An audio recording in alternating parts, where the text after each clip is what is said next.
กับทักทายสบายดีพี่น้องสวัสดีจ้า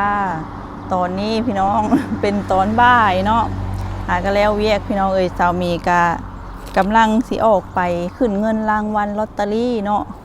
คือน้องตัวเกี่ยวอันขายลอตเตอรี่งวดที่ผ่านมาเมื่อกี้นี่แหละเนาะพี่น้องก็มีรางวัลเข้าเนาะรางวัลเลขหน้า3ตัวแล้วก็เลขท้าย2ตัวเนาะน้องตัวเกี่ยวก็ฝากมาขึ้นเงินรางวัลพี่น้องเรามีกาสิไปขึ้นเงินเลยเนาะนี่เลยพี่น้องนี่คือลอตเตอรี่ที่ถูกรางวัลเนาะก็ขอแสดงความยินดีกับอัน PFC ที่เพิ่นถือรางวัลนำเด้อรางวัลเลขหน้า3ตัวได้ 8,000 บาทพี่น้องแล้วก็รางวัลอันเลขท้าย2ตัว 4,000 บาทเนาะเป็นเลขชุด2ชุดนี่โอ้ยสะอ่อนเพิ่นเด้เนาะเจ้ามีค่ะบ่ถือพี่น้องงวดนี้บ่มีดวงเลยจังใดก็ดีใจนำพี่น้อง FC ที่เพิ่นซื้ออุดหนุนน้องๆเนาะและเพิ่นก็ได้รางวัลเนาะพี่น้องได้โชคใหญ่ทาง FC อันน้องซุกที่เป็นหมู่ไอ้นางแหละพี่น้องเพิ่นก็ถือรางวัลที่5 20,000 บาทเจ้ามีดีใจน้ำเพิ่นขนาดพี่น้องแล้วก็ทางพี่น้อง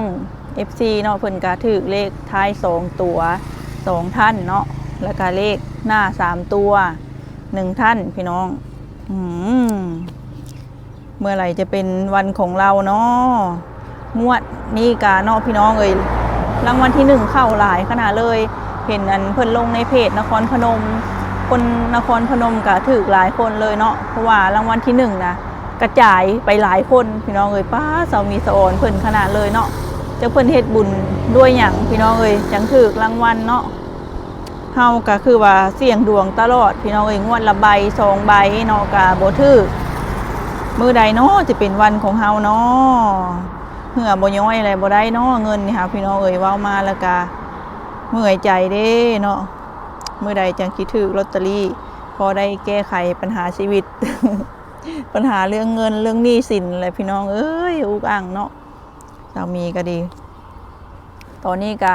เป็นเวลาบ่ายได้พี่น้องสามีก็นั่งอยู่นี่เลยอยู่อันใกล้ๆโรงแรมเวลาดีเนาะโรงแรมเพิ่นก็งามได้พี่น้อง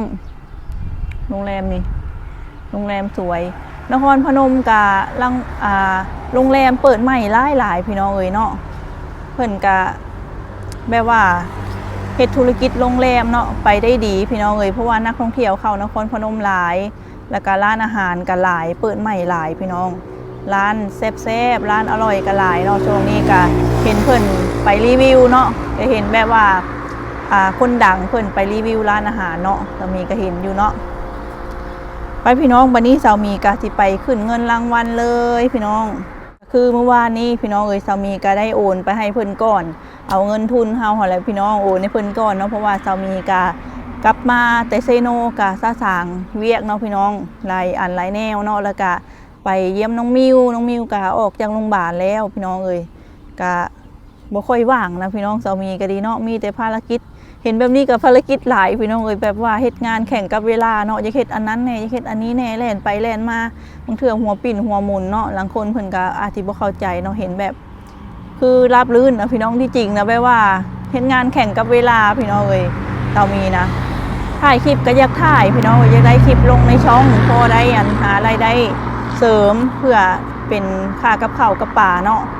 ก็คือสามีก็นั่นแหละพี่น้องดิ้นรนเนาะประมาณนี้เลยป้าพี่น้องวันนี้สามีสิพาไปขึ้นเงินเนาะไปกันเลยงวดนี้ค่ะดีใจขนาดเลยพี่น้องมีรางวัลเข้าเนาะงวดหน้ากะฝากพี่น้องเบิร์ดทุกคนคือเก่าอุดหนุนน้องๆในเด้อพี่น้องงวดหน้าก็ขอให้มีรางวัลที่1เข้าเนาะพี่น้องเฮาก็ค่อยๆไต่ไปเรื่อยๆเนาะจากรางวัลอันเลขท้าย2ตัวเลขหน้าเลขหลังแล้วก็รางวัลที่5เข้ามาแล้วเนาะพี่น้องต่อไปก็ขอให้เป็นรางวัลใหญ่ขึ้นเรื่อยๆเนาะพี่น้องเป้าหมายของเฮาก็คือรางวัลที่1เนาะรางวัลที่1 12 ล้านบาทเนาะเพราะว่าน้องๆเพิ่นขายเลขสุดแล้วเนาะพี่น้องปะวันนี้เฮาก็ไปเจอกันอยู่ร้านขึ้นลอตเตอรี่เลยก็มาฮอดร้านขึ้นเงินรางวัลแล้วพี่น้องไปเบิ่งกันเลยเนาะ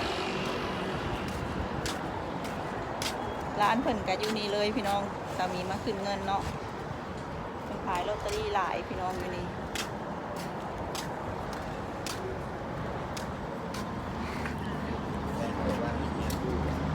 ขึ้นเงินค่ะเด็กพี่น้อง 2,000 หัก25 บาท 8,000 หัก100 บาทอ๋อรัฐบาลกับการกุศลต่างกัน10 บาทค่ะ4 2 8 9 10 11 12ทั้งหมด12,000หัก150 บาทค่ะมี150 บาทไหมคะรับ12,000แวะมาดูผลไม้จากพี่น้อง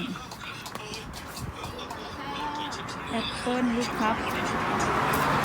อันนี้ลูกพับพับ2 ถุง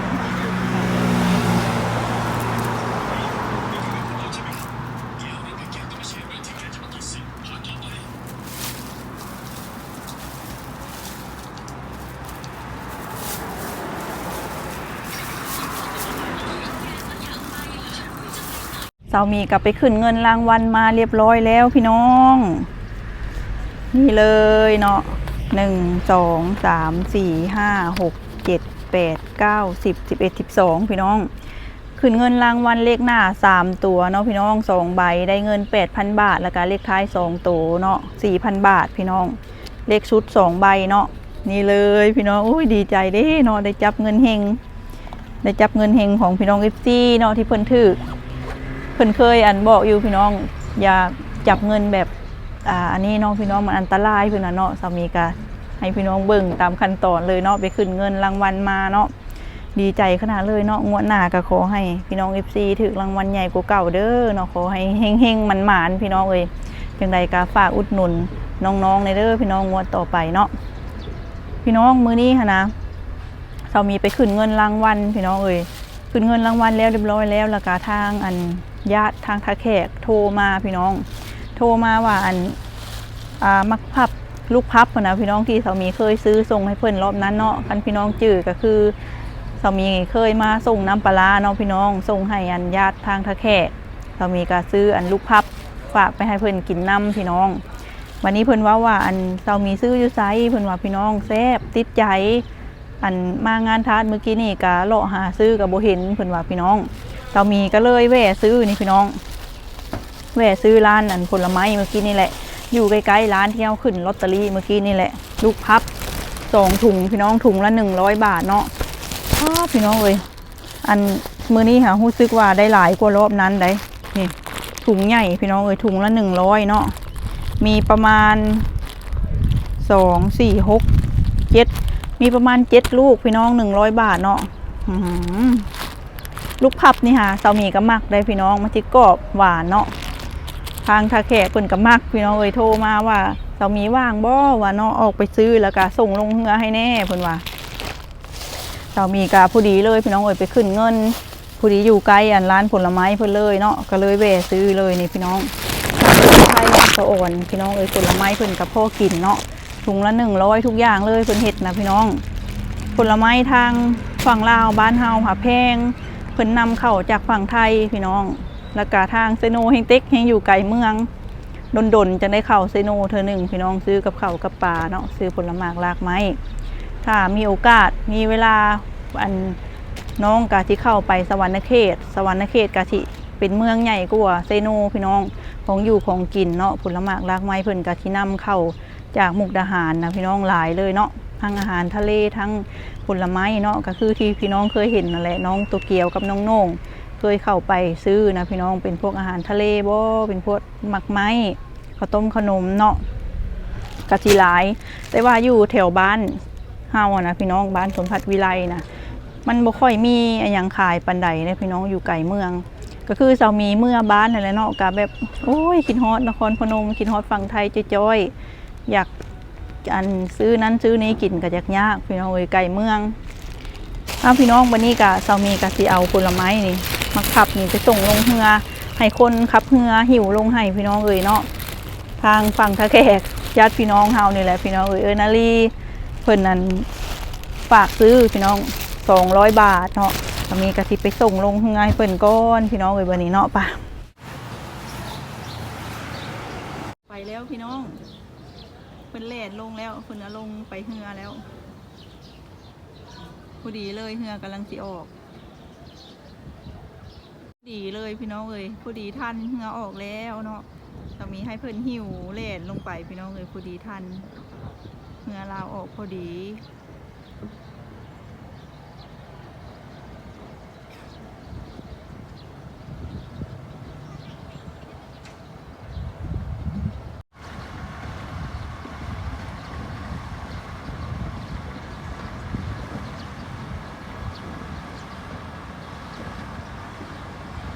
เสามีกะส่งผลไม้ลงเฮือแล้วเรียบร้อยแล้วพี่น้องมารอบนี้กะทันเฮือเลยพี่น้องเอ้ยพอดีเฮือออกเลยเมื่อกี้นี่ไปแล้ว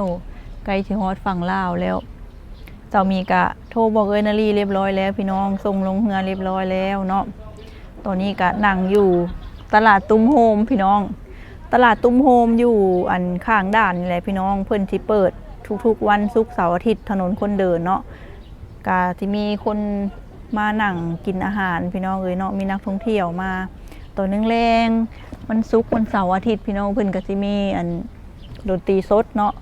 เรามีมานั่งเทื่อหนึ่งพี่น้องประมาณอันเดือนที่แล้วเนาะคือมีอันพี่น้อง FC ของอันทางน้องซุกน้องตุเกียวอะไรเพิ่นมาลิ่นนครพนม